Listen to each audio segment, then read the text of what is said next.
Welcome to Jammin' with Jason Mefford, a show where we discuss topics relevant to chief audit executives and professionals in audit, risk, and compliance. We discuss the technical and soft skills needed to navigate the minefields of organizations. You hear best practices and practical advice for helping you advance your career, and we'll even talk about music, mindfulness, and psychology, because we can.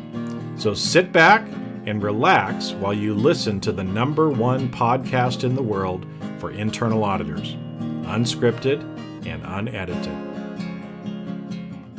Welcome to another episode of Jamming with Jason. Hey, welcome back, my friends. Today, I want to jump in and talk a little bit about playing the game without help equals disaster. So if you try to play a game and you don't have any help, how that can end up in disaster for you. So I'm going to go through and talk a little bit about that, but also obviously give you some tips for how you can avoid that disaster. Because that's really what we're trying to do, is make sure that we don't get ourselves in trouble. And I'm going to tell you up front, many of you are competing as you are playing at a disadvantage. And I'm going to get more into that here in this episode. Now, before we get started with today's episode, I just want to make sure and let everybody know that we are now accepting new member applications for the Chief Audit Executive Forum. So if you are a chief audit executive, and if you are serious about elevating the status of internal audit in your organization and in improving your executive presence and being able to get best practices and thought leadership from like-minded chief audit executives from around the world, if you're that kind of person, then the Chief Audit Executive Forum is right for you. And as I said, we're accepting new member applications right now. We only do this a couple times a year. And so if you are in that category, I've got a link down below. Make sure and click on the link, check out the information, submit your application, and book your interview. Now, I'm telling you this because the open enrollment period is pretty short. You have to have your application in before the end of January for you to be considered for membership going forward. So get that in. Now let's get back to today's topic, which is playing the game without help equals disaster. So how I came up with what I wanted to talk to you today about is it's football season in the United States. So I've been watching a lot of American football. Now, for those of you in other parts of the world, that's not to confuse with what in America we call soccer and you call football, but this is American football, gridiron. And it's a sport that I enjoy playing, and also enjoy watching. And so since it's football season, I've been watching a lot of football. And when you do that, you can notice, that there's each of the teams as they come in and they're playing and competing with each other. Each team is trying to win, right? You want to score more points than the other team and end up walking away with a win. Now, just like football, life can be a long game. And it's in fact a game that we are playing. And so this is why I want to talk a little bit about football. So you can tell, when the teams start playing, everybody comes out and everybody's excited and they get started and they start playing. And what inevitably happens is, one team starts to do really well. The other team tries to make some adjustments and comes back, and they kind of go back and forth throughout the game. Now, one of the things that makes the difference between a good or great football team and the one that usually ends up losing, there's several things. One of them is kind of relates to the mindset, and some also relates to kind of the coaching and the support that they receive. So as an example, let me just kind of walk through kind of a typical scenario that you can end up seeing in a game. So the one team comes out and they really start off strong. They go down and they score really quick. Maybe they have a turnover or do something else. They score again really quick. And all of a sudden they're up in the score a couple of scores. And so they're feeling really good about themselves. Well, at that point, of course, the other team is trying to figure out what happened and make changes so that they can come back. And so I remember there was one of the recent games that I was watching. One team started off very strong in the first quarter. And in American football, it's a 60-minute game made up of 4 15-minute quarters. And so what happened was the one team came out really strong in the first quarter, and they ended up 3 scores ahead of the other team. And so they were feeling really good. They had some good quick wins. And so you could tell that the energy on the sideline was really great. This team was really excited. They thought that they were just going to blow away the other competitor. Now, the other competitor, of course, was again trying to figure out what can they do different. And so in the second quarter, they started to make some changes. And they came back and scored pretty quickly. And it ended up becoming a tie game again at halftime. And so everything that first team had done in the first quarter got kind of wiped away. And now they had the second half of the game to compete with each other. And so what happened was, the team that came back in the third quarter, they continued to come back more and more and more and more. And all of a sudden you could tell that the one team started to give up. Their mental toughness kind of went away. You could see that the energy on the sideline was not the same. And it was very obvious about, partway into the third quarter that the one team would end up winning. And you could tell because of the energy that was going on, but also there was something different.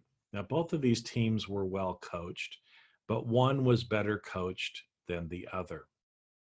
When that first team got down to begin with, instead of kind of pouting and say, woe is me, life is so hard, the coaches got involved and helped to instruct and coach the players on what they were doing wrong so that they could end up making changes. They were there to help correct, to give guidance on what to do differently, but they were also there to encourage people. And one of the coaches said things like, we've been here before, and we know exactly what this is like. We can get through this. It's those kind of things that we need to hear when we are down. Sometimes we get out ahead, we have some quick wins, and then all of a sudden things don't go our way. And as a result of that, we start kind of getting down on ourselves. We don't know what to do. And without having some sort of support, like in a coach, in the sporting example, we end up starting to get into our head and we lose the game in our mind. And like I said, I've watched sports teams over and over do this, where very shortly into the game, the one team has effectively given up. Now, again, the difference between, good teams and great teams and those that are just kind of, a lot of times ends up being the coaching, the mental preparation that the team and physical preparation that the team has had before they get started, but also the coaching and the support during the game as well. Now, excuse me, another reason that I bring this up and why it kind of ties in today with playing the game without help equals disaster is this. Let's assume that there's 2 football teams playing, and one of the football teams receives, has very high quality coaches on their team. They have good players, and they practice a lot. They do the work that they need to, both the physical and the mental mindset work during the practice. They get to the game. They have a good plan. They start to execute their plan. If they need to change things, the coaches are right there to help provide support and kind of an external view on what's going on. Continue the motivation. Continue making changes. That team's going to do pretty well. Now, what if the other team shows up? And again, they've got pretty good athletes, but there's no coaching staff. They're just all individuals that are out there. They've maybe trained very hard physically. They're good athletes, but they've never really played together as a team. They're all just kind of out there as individuals without that support or without the coaching staff. How do you think that game is going to go? I think the team that has the support and the good coaching is going to kick the other one's butt. And that's what ends up happening. Often, again, you can see where teams that really have just individual players that kind of do what they want to do and what they think is right, they don't compete in the long term as well as teams that are well coached and well trained and that have all of that support during the game. So why am I bringing this up? And here's the dirty little secret that I wanted to let you in on that I told you at the beginning of the podcast. And it's this: many of you are competing at a disadvantage.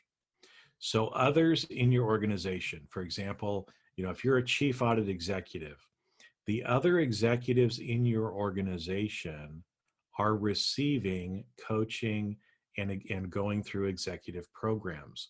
They're learning how to be an executive and are getting that support. What I find most of the time is chief audit executives are not getting some of that support.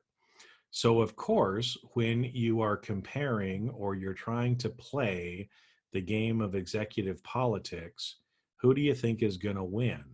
The one who's been the executive who's been coached and trained and knows what to do and has this, executive program support, or the one that doesn't have any of that support?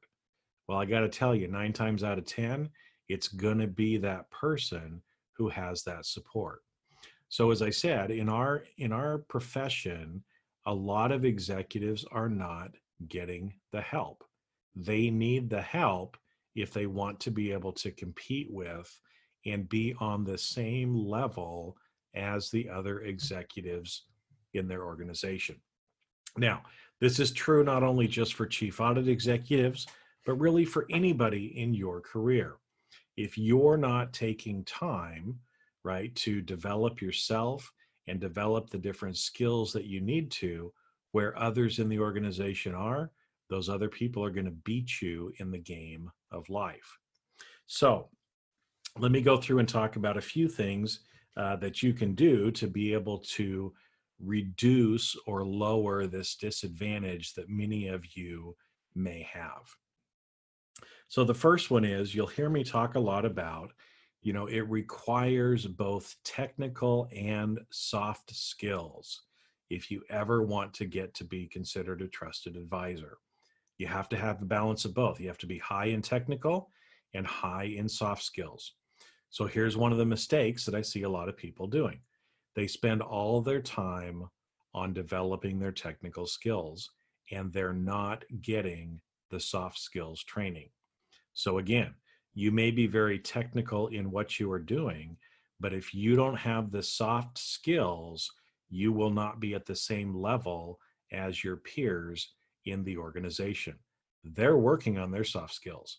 They're getting that information. They're getting the support. They're having executive coaches. They're participating in executive programs, and they're developing their soft skills. So if you are not, you are always going to be at a disadvantage to them. So, excuse me, what do? We need to develop our soft skills. We need to actually take time to be able to develop our soft skills. What are some of these things? Obviously around communication, but in this instance, more so the verbal communication. Also things around influence. How do you influence other people? How do you build relationships with other people? How do you negotiate? How do you come to, a mutually agreeable compromise? How do you make a business case? That also is a soft skill. A lot of times people think, well, I'm just gonna use the numbers and that's gonna make a business case. That doesn't happen. In fact, 80% of decisions are based on emotion.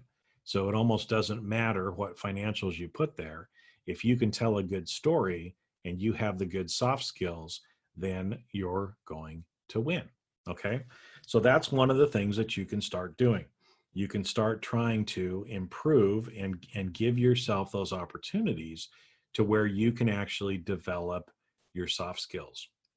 Now, another thing is, you really need to learn how to play the corporate game, if you will. Okay. And now I know sometimes, we like to think, well, we're different. We're independent. We don't have to play those same games. Well, if just like if you go into a football game and everybody else is playing based on a set of rules and you decide that you want to be different and you're just going to play with some different rules, it's not going to go well for you. You have to learn how to play the game. And to move into being an executive with executive presence, you really have to learn how to manage your stakeholders. You have to learn how to manage your staff, and you have to learn how to manage yourself. There's those three things that you have to learn how to do them and learn how to do them well. So just as I was talking before, so much of the time we focus on on technical skills only. We have to also balance soft skills. So in these other three areas, again, we may spend a lot of time trying to learn how to, manage or lead our staff, but we don't spend enough time on learning how to kind of lead and influence stakeholders and really how to, self-manage ourselves. A lot of times that self-management gets left off because we think, oh, we don't really need that. Well, you know what? I know a lot of executives and a lot of millionaires all over the world. And the one thing that I notice from those successful executives and successful millionaires, they spend a lot of time developing themselves. Okay. And this is more than just, the technical skills that we were talking about before. It's around the soft skills and in how to not only manage themselves but be able to get the maximum potential out of themselves. And what that means usually is that we have to do some things that we're not used to doing. Because to manage yourself is probably one of the hardest things that we can learn throughout our life. It requires, developing certain habits and doing certain things, having that self-integrity so that we're always doing and acting the way that we believe that we need to be. And really, like I said, we have to balance all three of those areas.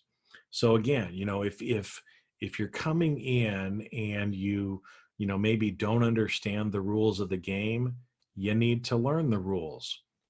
If you're not doing a good job of being able to balance, stakeholder, staff, and self-management, well, you're going to need to learn how to do that and how to actually focus on some of those other areas. Because again, if you do one well, but you don't do the other ones very well, you're never going to really be viewed or seen as a real executive. It's kind of like, part of the developing yourself. If you consider, I've used this analogy before, junior varsity versus varsity sports. Well, if you're not doing all of those things, you're really playing at a junior varsity level when all the other executives in your organization are playing varsity. So if you ever want to be able to play varsity ball with them and actually have their trust and respect, You have to develop yourself and start playing and acting like a varsity player. And again, a lot of that goes back to learning how to manage and lead stakeholders, manage and lead your staff, and manage and lead yourself.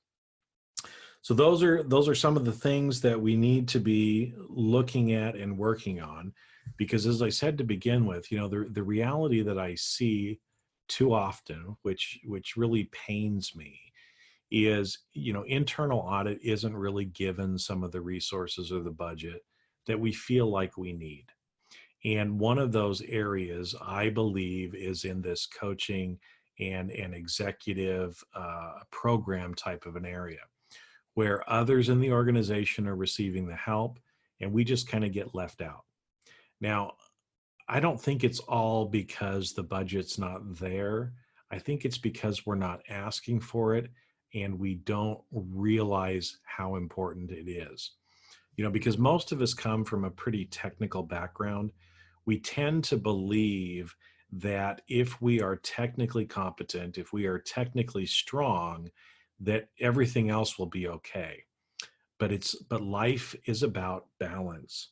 And if you're really going to play the game, you have to learn how to balance. So again, back to our football analogy. If one team is really great at offense, but they don't do very good at defense, they're not considered a balanced team. If they only pass the ball and never run, they're not a balanced team.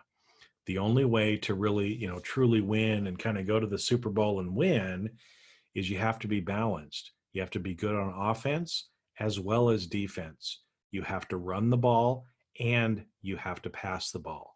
And if you don't have that balance, if you don't develop that balance, it's pretty hard to become a champion.